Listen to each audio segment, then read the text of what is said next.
우리 기독교는 기적의 종교라는 말이 있습니다. 기독교는 기적의 종교다.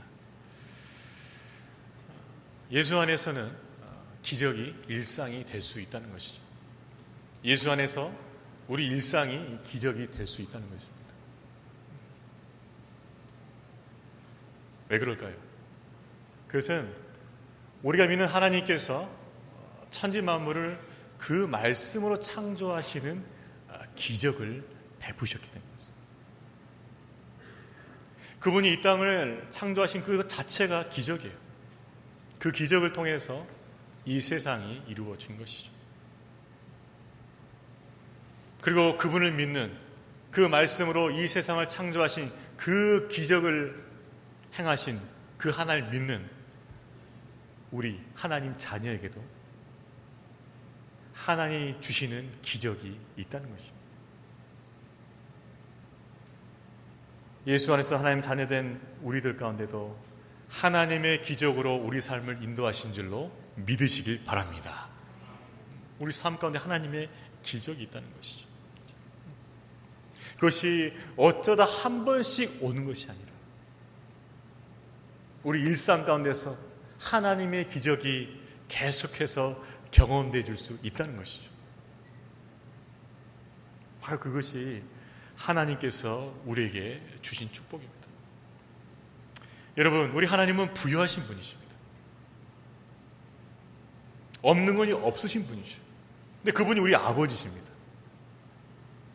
그렇다면 모든 것을 가지시고 부유하신 하나님께서 자녀 삼아주신 우리를 향하신 하나님의 뜻은 무엇일까요?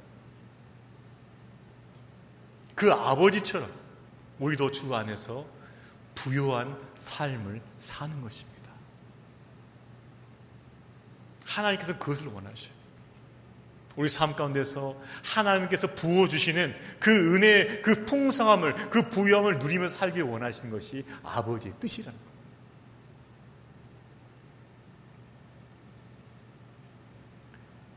하나님의 은혜와 하나님의 기적은 우리 삶 가운데 분명히 풍성하게 경험될 수 있습니다. 자, 그렇다면 이 은혜와 기적이 우리 삶 가운데 풍성하게 경험되려면 어떻게 할 것인가? 오늘 본문은 우리 가운데 이것을 말씀해 주고 계십니다. 우리가 바라는 바 하나님 안에서의 그 풍성함을 누리면서 하나님께서 주시는 그 기적을 누리면서 어떻게 살 수 있냐는 것이죠. 먼저 본문 4절 말씀 같이 한번 보겠습니다. 4절 말씀 읽겠습니다. 4절 말씀 시작. 말씀을 마치시고 시몬에게 이르시되 깊은 데로 가서 그물을 내려 고기를 잡으라 했습니다.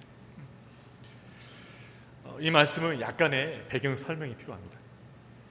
예수님은 베드로의 배에 올라서 무리를 가르쳤습니다. 그리고 나서 베드로에게 한 명령을 내리셔요. 깊은 데로 가서 그물을 내려 고기를 잡으라입니다. 그런데 이 상황은 베드로가 밤새 수고해서 고기를 잡고 나서 그물을 씌는 상황이에요. 즉 고기 잡는 것이 끝난 상황입니다. 근데 그 상황에서 다시 그물을 던지라는 거죠. 어떤 한계에 부딪혔습니까? 육체적인 한계에 부딪혔죠. 밤새 수고했으니까 얼마나 피곤하겠어요. 또 하나는 마음의 한계.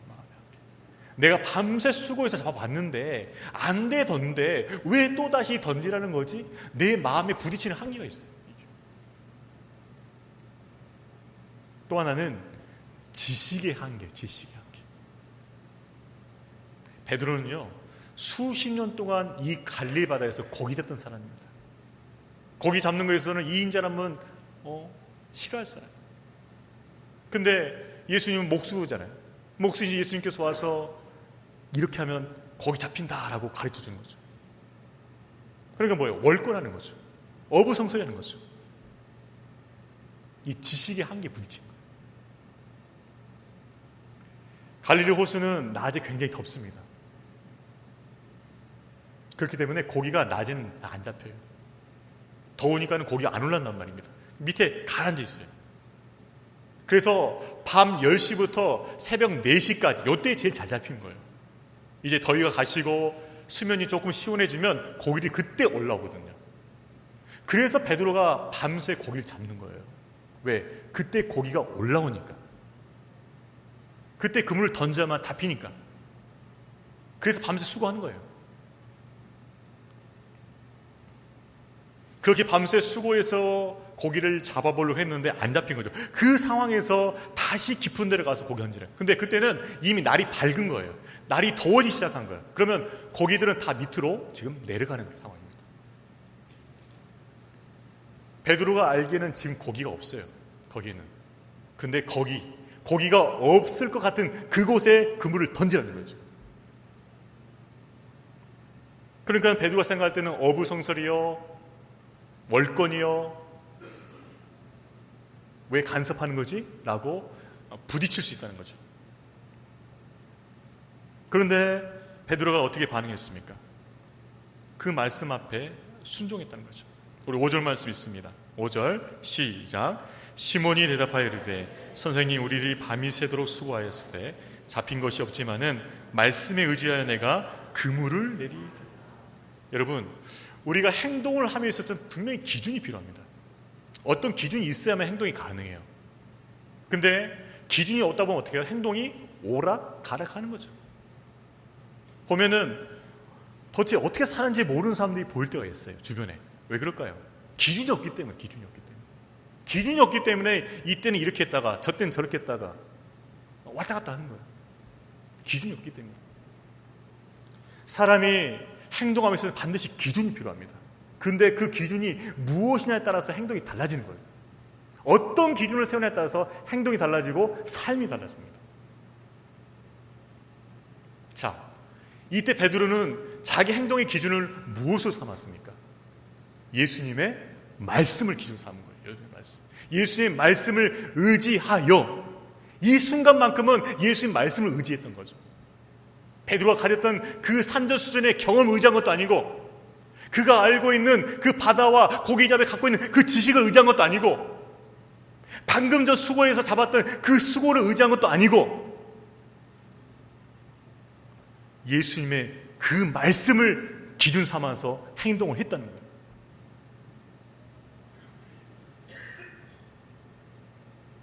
바로 그것이 베드로가 예수님 앞에 보인 행동이었던 것이죠. 여러분, 우리는 하나님을 믿는 자로서, 예수를 영접하는 자로서 하나님의 말씀을 우리 기준으로 삼아야 될 줄로 믿습니다. 하나님 말씀을 의지될 줄로 믿습니다. 그 말씀 앞에서는 우리의 지식과 우리의 경험과 우리가 방금 했던 그 수고조차도 내려놔야 돼요. 말씀이 기준이 되는 거죠. 말씀이 기준이 돼야 되는데 말씀이 기준이 않고 자꾸 다른 것이 기준이 되니까는 엉뚱하게 가고 어려움을 당하는 거예요. 말씀을 의지해야 되는데 자기 생각을 의지하는 겁니다. 자기 경험을 의지하는 거예요. 자기 지식을 의지하는 거예요. 지금 말씀을 의지해야 되는데 자꾸 다른 사람 말을 의지하는 거예요. 다른 사람 말을. 여러분, 사람의 말은요 지나치게 신뢰해서는 안 되는 거예요. 사람의 말을 지나치게 신뢰하면은 실망하게 되고 시험에 빠지게 됩니다. 왜 그럴까요? 사람은 유약하고 한계가 있기 때문에 그래요. 상황이 바뀌면, 내가 불리하다고 생각이 되면, 또 하다가 욕심이 생기면 말을 바꾸게 돼 있어요. 인간은. 내가 언제 그랬냐면서 말을 바꾼다니까요. 인간은. 상황이 불리하면, 욕심이 생기면 말을 바꾸는 게 인간이에요. 그래서 인간을 너무 신뢰하면 안 되는 거예요. 여러분 가운데 사람 때문에 시험에 드신 분들이 계실 거예요. 어떻게 해야 될까요?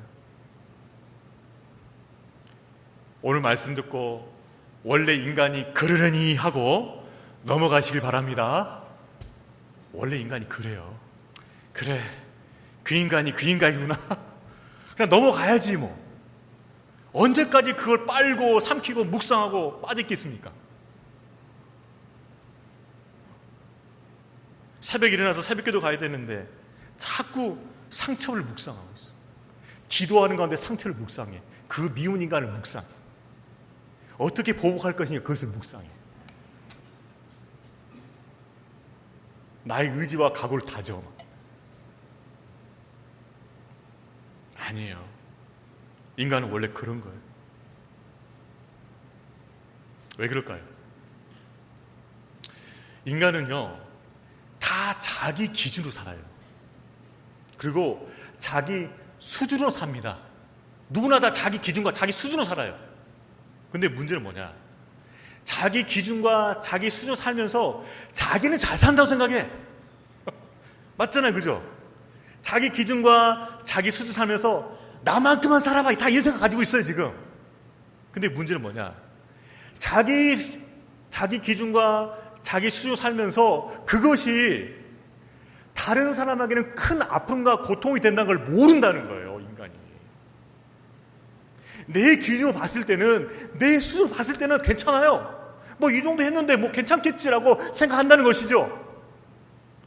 그러나 다른 사람들은 그것이 큰 아픔이 되고 고통이 되고 힘듦이 되는 거예요. 인간은 이기적이기 때문에 잘 몰라요, 그걸.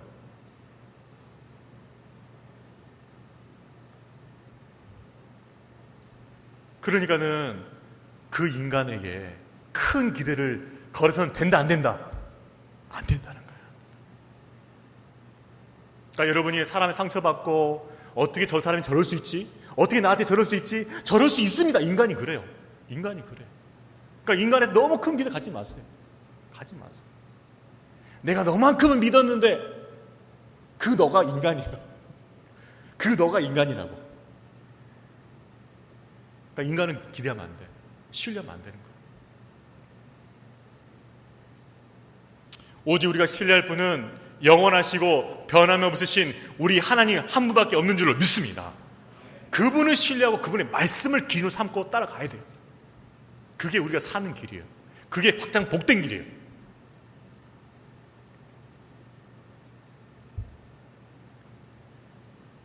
유럽의 한 철학자가 그랬어요.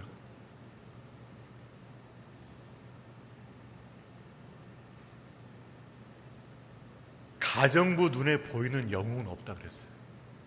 이게 무슨 말일까요? 가정부의 눈에 보이는 영웅은 없다. 가까이서 붙어 살다 보면 다 허물이 보인다는 거예요. 가정부 눈에는 영웅이 없습니다. 다 그 인간인 거예요.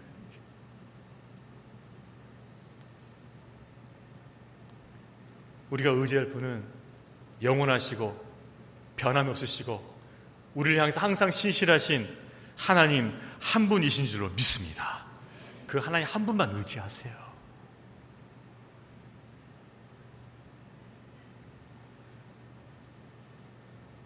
왜 이 말씀을 늦게 들었을까 하는 분이에요. 또한 성도 여러분, 우리는 말씀을 의지해서 그물을 내리는 이 베드로의 이 순종을 본받아야 돼요. 진리의 말씀을 마음으로 받고 그것을 순종하지 않으면, 행하지 않으면 그것은 허상에 불과한 거예요. 실상이 없는 거예요. 없는 거예요. 우리 성도들이 신앙의 열매를 거두려면 주의 말씀에 순종해야 돼요. 실천이 있어야 돼요.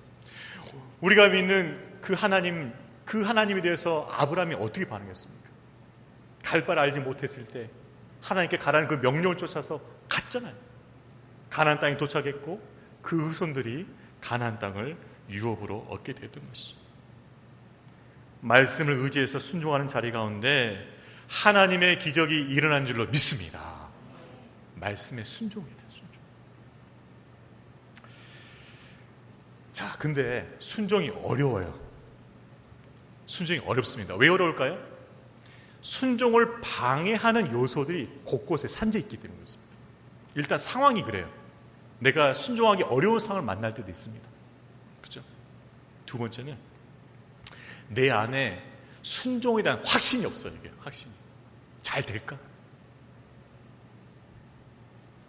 순종하려고 마음을 딱 먹었더니 앞길이 안 보여. 그래서 순종하기 어려운 거예요. 근데 이것입니다. 제가 어렸을 때 경험한 거예요.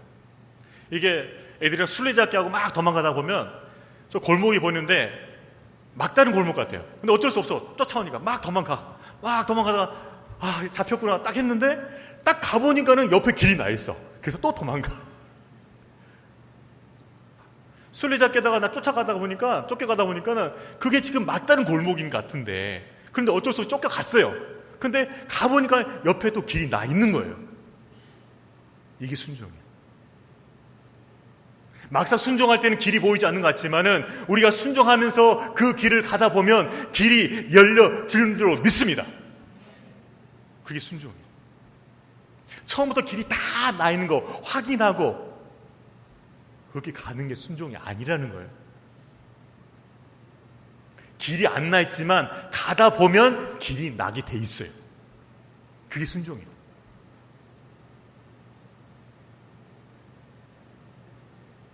주님께서는 순종의 자리가 함께 하셔서 우리의 길을 열으시고 우리 가운데 일하신 줄로 믿습니다. 그래서 우리가 순종을 배워야 되는 거예요. 우리 옆에 분들 격려합시다. 순종하며 하나님을 따릅시다. 순종한 만큼 역사하십니다. 여러분 정확해요. 진짜예요. 제가 제 삶을 두고 목회를 해보니까 딱 그 순종한 만큼 역사하시더라고요. 순종한 만큼. 믿으시길 바랍니다.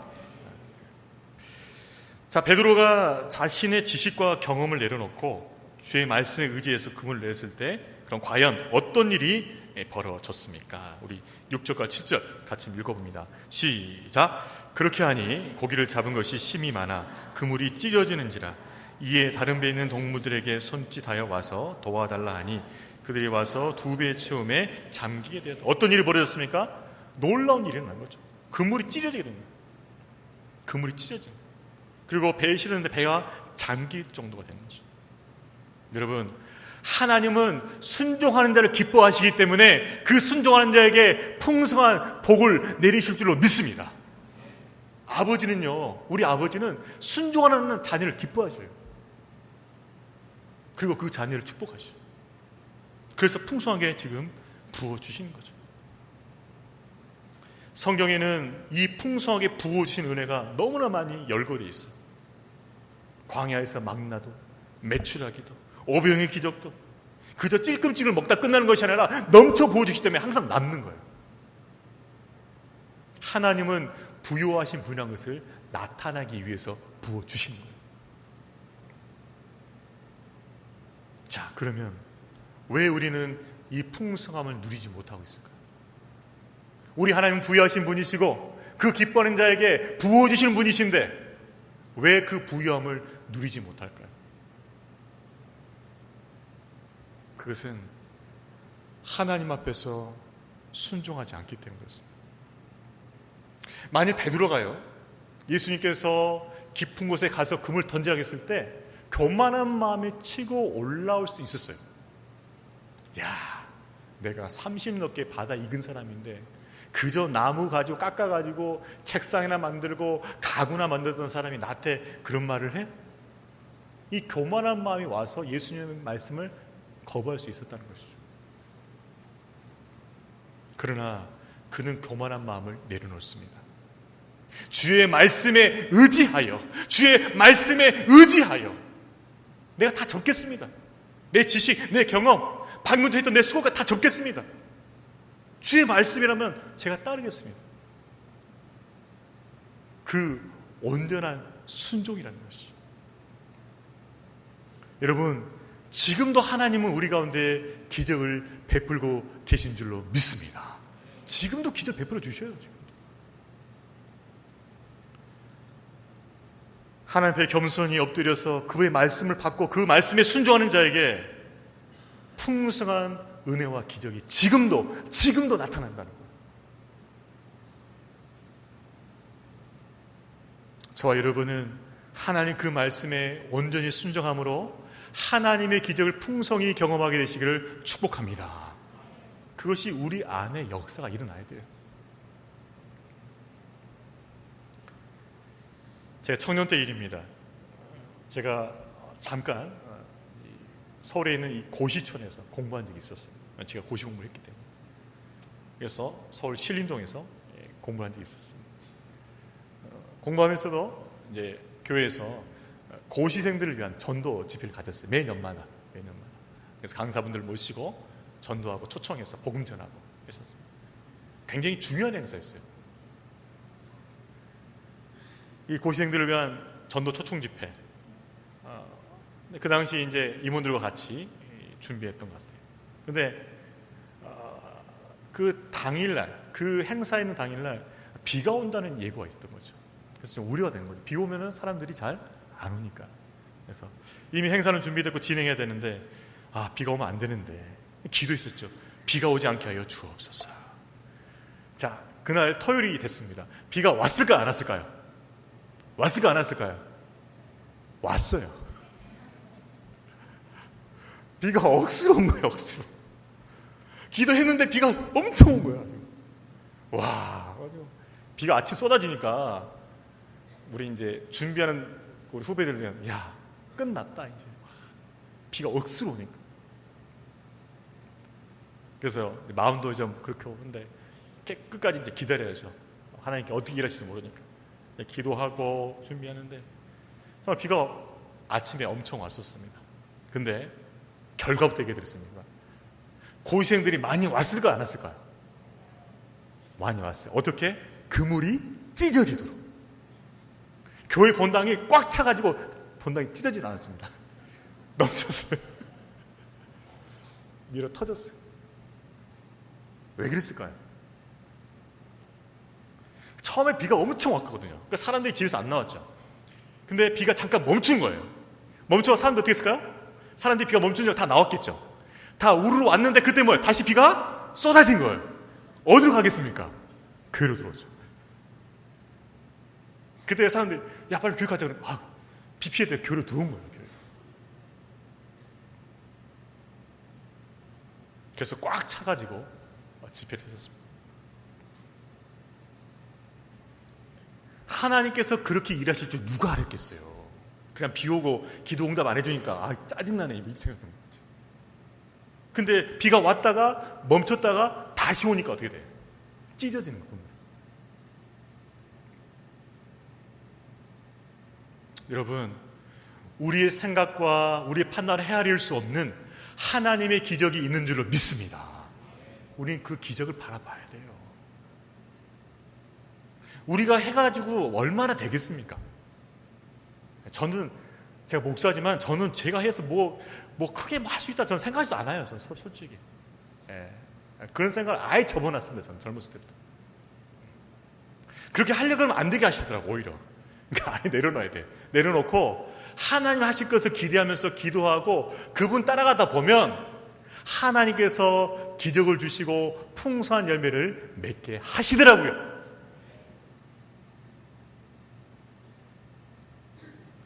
결국 무엇입니까? 그분 안에서 그분 따라서 그렇게 갈 때 하나님께 주시는 그 부요함이 우리 것이 되는 줄로 믿습니다. 기적이 일어날 줄로 믿습니다. 그것이 우리의 신앙이 돼야 돼요. 우리 옆에 분 다시 한번 기억합시다. 우리의 생각을 뛰어넘는 하나님의 기적이 있습니다. 맞아요. 여러분 그걸 많이 맛보십시오. 저도 많이 맛봤어요. 진짜. 정말 길이 없는 것 같은데 가보니까 길이 있더라고요. 안 될 것 같은데 순종하니까 되더라고요. 굶어 죽을 것 같은데 안 굶어 죽더라고요. 어떡할 때? 순종할 때. 순종할 때 기적이. 다시 한번 옆에 분들한테 순종할 때 기적이 일어납니다. 순종할 때 기적이 일어납니다. 자, 그렇게 베드로가 순종했을 때 그물이 찢어지고 두 배가 가라앉을 만큼 놀라운 역사가 일어났습니다. 자, 이때예요. 이때 베드로 반응이 되게 중요해요. 8절 말씀 있습니다. 8절 말씀 같이 읽습니다. 시작. 시몬 베드로가 이를 보고 예수의 무릎 아래 엎드려 이르되 주여 나를 떠나소서 나는 죄인으로서이다 하니. 예수님께서 저 깊은 곳에 고기가 없을 것 같은 그곳에 고기들을 보셨다면 아무도 볼 수 없는 내 마음의 바다에 있는 그 죄를 보신다는 거예요.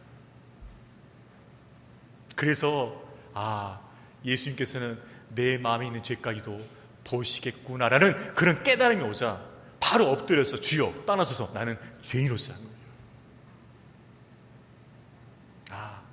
이분은 다 아시겠구나. 모르는 게 없으시겠구나. 내 마음 깊은 곳에 이렇게 꾹꾹 눌러왔던 내 죄까지도 다 보시는 그분이시구나. 그렇기 때문에 그 자리에서 무릎 꿇고 나는 죄인입니다라고 고백하는 거죠. 여러분, 우리가 기적을 통해서 우리 안에 맺어야 할 열매가 있습니다. 단지 기적만 갖고는 안 돼요. 이런 분들 계셔요. 기적 체험하고 은혜 체험하고 이야 할렐루야 하나님께 내게 기적을 주셨습니다. 은혜를 주셨습니다. 그러면서 그 기적과 은혜만 딱 생각하고 끝나버려요. 하나님께서 우리에게 은혜를 주시고 기적을 베푸신 이유는 그 은혜와 기적을 통해서 하나님이 어떤 분인지를 더 깊이 깨달으라는 거예요.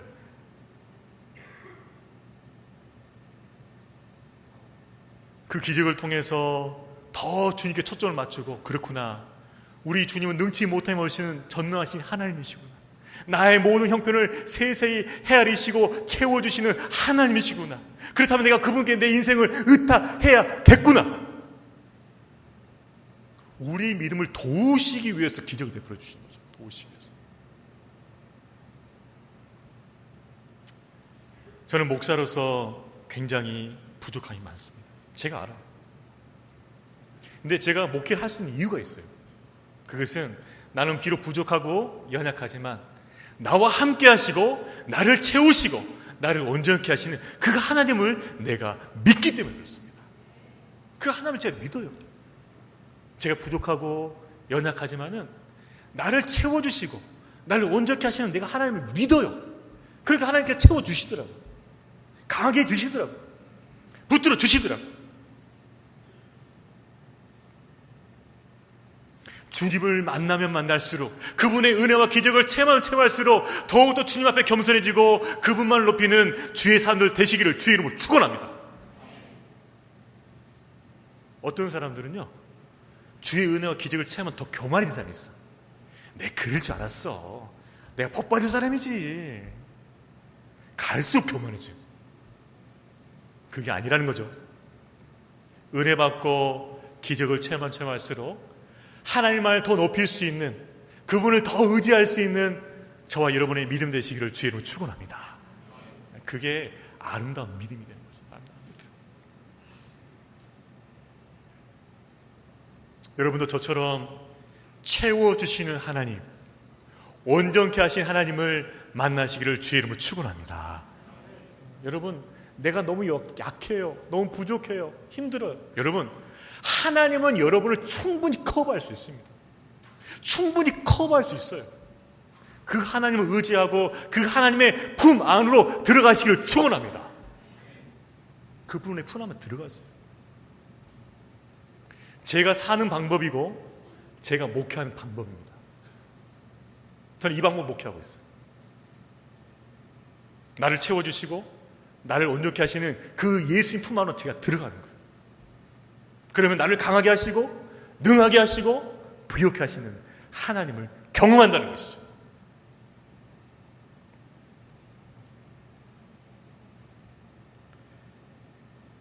우리 모든 성도님도 채우시고 온전케 하시는 그 하나님을 끝까지 붙드시기를 주의 이름으로 축원합니다.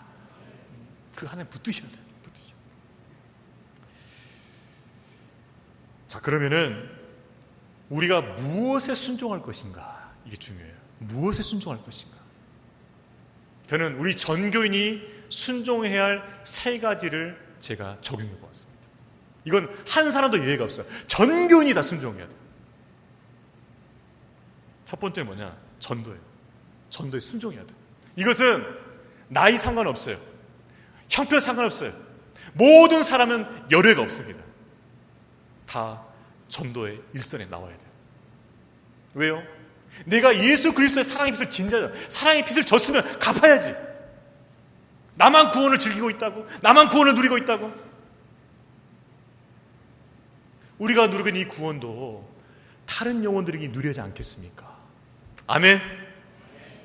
그래서 전도해야 돼요. 이것은 우리가 순종에 대한 첫 번째 영역인 거예요. 우리 옆에 분들하고 격려하면서 당부합시다. 전도의 명령에 순종합시다. 네, 순종해야 돼요. 저는 의도적으로 하진 않았습니다. 그러나 지난 몇 주 동안 설교가 다 전도에 포커스에 맞춰져 있었어요. 어떤 분들이 이렇게 말하십니다. 아, 전도에 맞춰졌었나요? 전도에 맞춰졌었어요. 근데 이건 제가 의도적으로 한 게 아니에요. 성령께서 인도하신 거예요. 두 번째 무엇일까요? 자, 따라서 해볼까요? 훈련에 순종합시다. 훈련에 순종합시다. 훈련에 순종해야 돼요. 여러분, 지금은 제가 훈련이 우리 열렸죠? 이제 풍성한 빛, 풍성한 삶, 제자 훈련, 앞으로 이제 전도폭포가 열릴 텐데 그 훈련을 열심히 받으셔야 돼요. 열심히. 훈련받지 않는 성도는 성장이 어렵습니다. 성숙이 안 돼요. 그래서 반드시 훈련을 받아야 돼요. 훈련을 통할 때 놀라운 성장의 기적이 일어나요. 제가 이번 휴가 때 제가 전에 사역하던 교회를 방문했습니다. 그래서 제가 전에 제자 훈련했던 우리 집사님들도 만났어요. 만났는데 다들 이렇게 또 은혜를 가운데 있었지만 한 분이 유별나게 정말 은혜를 많이 받고 계시더라고요. 한 3년 전만 해도 저랑 제자 훈련 하기 초반에 인터뷰할 때는 좀 그러셨어요. 이 훈련을 잘 감당할 수 있을까? 끝까지 낙오되지 않고 할 수 있을까? 그런 분이셨어요. 근데 훈련을 받자마자 얼마나 열심히 하시는지 그냥 암송하고 열심히 책 읽고 큐티하고 막 하시더라고요. 점점 은혜 받고 변화되시더니 지난주에 만났을 때는 진짜 은혜가 얼굴에 막 충만하더라고요. 이 얼굴에 이 광채가 튀어나올 것 같아요. 그러면서 목사님, 제가 2명 양육, 2명 양육해요. 옆에 있던 다른 제자만 집사님들이 그렇게 얘기하시더라고요. 목사님, 이 사람이 그 사람이 아닙니다. 목사님이 3년 전에 알고 있던 그 사람이 아니에요. 다들 이렇게 보니까는 완전히 딴 사람 돼버려요. 딴 사람. 어떻게든지 영혼에게 복음을 전하고 어떻게든지 하나님께 말씀으로 양육하고 싶어 해서 그 간절한 열망이 얼굴에 확 배어있는 거죠. 그 열정이 막 묻어나는 거예요.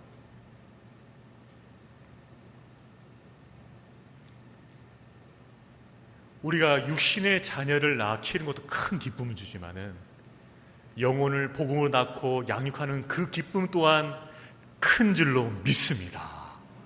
그러니까 여러분이 양육되고 양육하셔야지. 그게 큰 기쁨이 돼요. 큰 기쁨. 지금 그분은 양육의 전도사 되어 있어요. 자, 세 번째. 첫 번째 뭐였죠? 전도. 두 번째 뭐예요? 훈련. 세 번째 남았어요. 세 번째 뭐냐? 따라서 봅시다.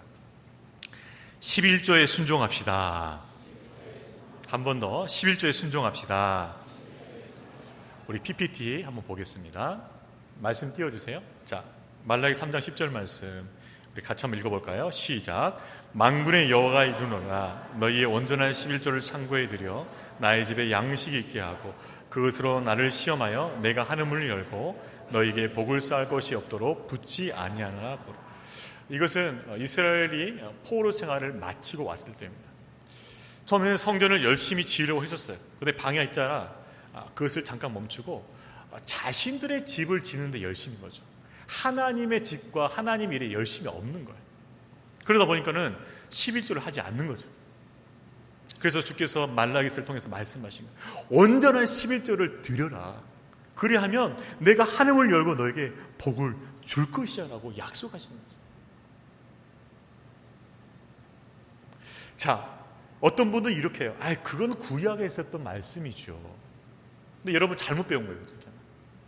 분명히 이 11조는 예수님께서 말씀하셨어요. 자, 다시 한번 말씀 더 보겠습니다. 누가복음 11장 42절 말씀. 자, 우리 같이 한번 읽어볼까요? 시작. 화 있을진저 너희 바리새인이여 너희가 박하와 운양과 모든 채소의 11조는 드리되 공의와 하나님께 대한 사랑은 버리는도다. 그러나 이것도 행하고 저것도 버리지 말아야 할지. 그 당시 바리새인들은 율법을 열심히 했기 때문에 11조뿐만 아니라 금식 여러 가지 것들을 다 구별해서 드렸습니다. 근데 중요한 것이 무엇이었냐? 하나님의 공의와 하나님의 사랑은 버렸던 것이죠. 즉 율법의 본질은 잃어버렸던 것이죠. 그래서 예수님께서 바리새인을 지적하시면서 이 말씀하신 거예요. 그러나 이것도 행하고 뭐요? 저것도 버리지 말아야 된다는 거죠. 하나님의 공의와 사랑을 지키면서 뭐예요? 너희가 드려야 11조도 드려야 된다는 것입니다. 분명히 예수님께서 분명히 이렇게 말씀하신 거예요. 근데 어떤 사람들은 신학의 이론을 들여서 이것을 반박하는데 예수님의 말씀이 이렇게 명백히 선포될 때는 신학의 이론을 반박하면 안 되는 거예요. 그건 잘못 배운 거예요. 분명히 말씀하셨잖아요. 이것도 행하고 저것도 행하라. 주님이 이렇게 명백하게 말씀을 해주셨는데 어떻게 신학이 이걸 반박할 수 있다는 거죠. 그것은 교만한 거예요. 구약과 신약에서 분명히 이 11조를 성경적으로 인정하고 있습니다. 자, 그런데 마음에 부담이 와요. 11조 하다가 목사님 11조 하다가 망하면 어떡하죠? 11조 하다가 우리 굶으면 어떻게 해요? 좀 못 살게 되면 어떡하죠? 여러분 11조 하다가 망할 것 같은 생각이 드십니까? 그러면 망할 각오를 하십시오. 망할다고 하세요. 11조 하다가 굶어 죽을 수 있을 것 같아요, 목사님. 그러면 굶어 죽을 각오하십시오. 우리 믿음의 선배들은, 성경에 나온 신앙의 인물들은 항상 이런 상황에서 망할 각오 하고 죽을 각오 하면서 믿음의 길을 갔어요. 그리고 그 믿음이 지금 우리에게 이어진 거예요.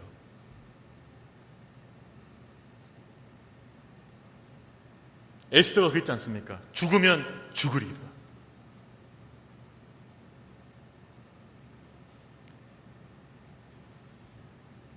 제 삶을 보고 목회를 하다 보니까 그런데 결과는 이래요.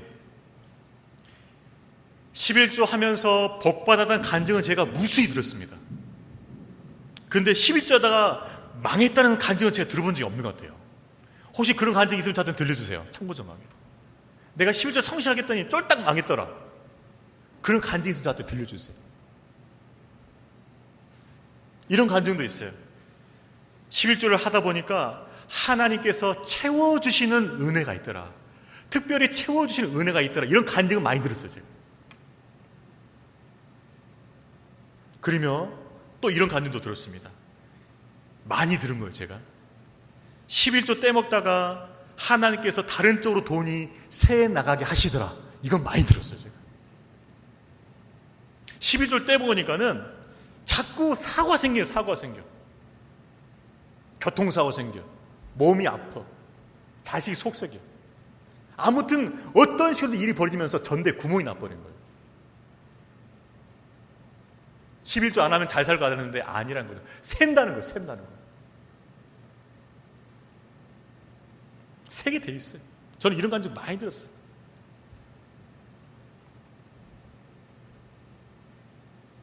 여러분, 11조 떼먹다가 전대에 구멍이 나서 새는 게 좋겠습니까? 아니면 하나님 앞에 11조 드리면서 복 받는 게 좋겠습니까? 옆에 분들 다시 한번 격려합시다. 11조에 순종해서 복 받읍시다. 채워주시는 은혜 있습니다. 여러분, 이거 믿으셔야 돼요.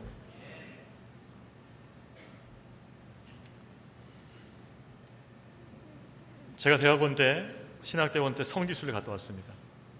여러 군데에 돌아다니면서 많은 은혜를 입었어요. 그중에 특별히 기억이 남는 것이 사해라는 곳이에요. 요단강 보면은 요단강 하편에 제일 마지막에 강이 머무는 곳이 있어요. 그게 사해라는, 죽을 사자죠. 왜냐하면 더 흘러가지 않으니까. 그러니까는 퇴적물들이 많이 쌓이죠. 염분이 많이 쌓이는 것이죠.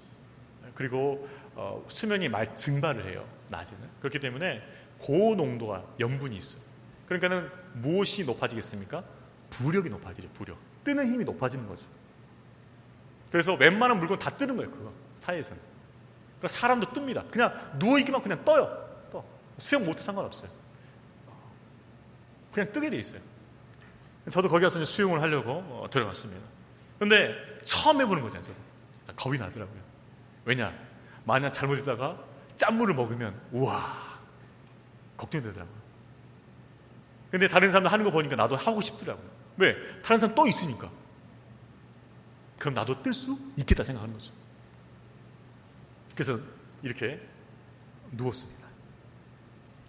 왼발 떼고 오른발 떼고 왼손 떼고 이제 마지막 오른손 남은 거죠. 오른손. 근데 한 번 더 고민하더라고요. 야, 진짜 뜰까? 이거 안 뜨면은 나 소금을 먹는데. 근데 믿음으로 손을 뗐습니다. 그랬더니 어떻게 됐을까요? 몸이 뜬 거죠. 야, 정말 기분이 그렇게 좋을 수가 없어요. 그냥 두 팔 벌리고 양말 벌리고 딱 퍼져가지고 하늘 바라보면서 정말 자유하더라고요. 그 한 손 떼는 게 어려웠죠. 한 손 떼는 게. 그런데요, 우리는 11조 그 떼는 게 어려워요. 여기서 웃으셔야 되는데. 워드플레이인데 지금. 우리는 한 손 떼는 게 어렵지만은 우리가 버는 소득에서 11조 떼는 게 어렵다고요. 그러나 한 손을 떼었을 때 정말 하나님께 주신 자유와 기쁨과 감사가 있듯이 여러분이 하나님 앞에 11조를 떼어서 드릴 때 하나님께 주시는 은혜와 복이 충만할 줄로 믿습니다. 여러분 통과하셔야 돼요. 여러분이 이 11조를 통과하지 않으면 재정적 부분에서는 기적을 맛볼 수가 없어요. 맛보기 어렵습니다. 왜냐하면 하나님은 순종을 통해서 역사하시거든요. 믿음의 순종을 통해서 일하시거든요. 여러분, 처음 시작이 어렵습니다. 그러나 믿음으로 하십시오. 하나님께서 여러분을 채워주실 줄을 믿습니다. 들어가시잖아요.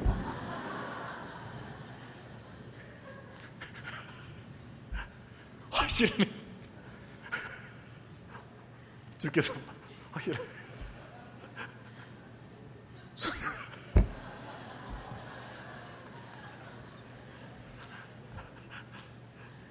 일부러 없었어 이거. 지금 확실히 들어가시잖아요 지금.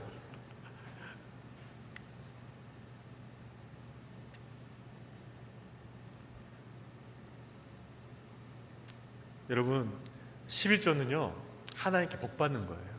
믿으십니까? 믿으셔야 돼요. 하나님께서 여러분이 복 주시기 위해서 11조를 허락하신 거예요. 순종을 통해서 기적을 경험하고 하나님을 더 깊이 만나게 되시기를 주의 이름으로 축원합니다. 여러분 한 걸음 떼십시오. 한 걸음 떼세요. 그 한 걸음이 여러분을 복된 길로 인도할 줄로 믿습니다. 마침내 복이 되게 하려 하심이라.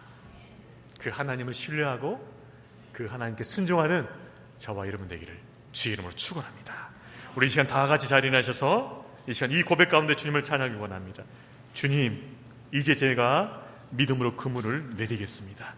믿음으로 순종하겠습니다.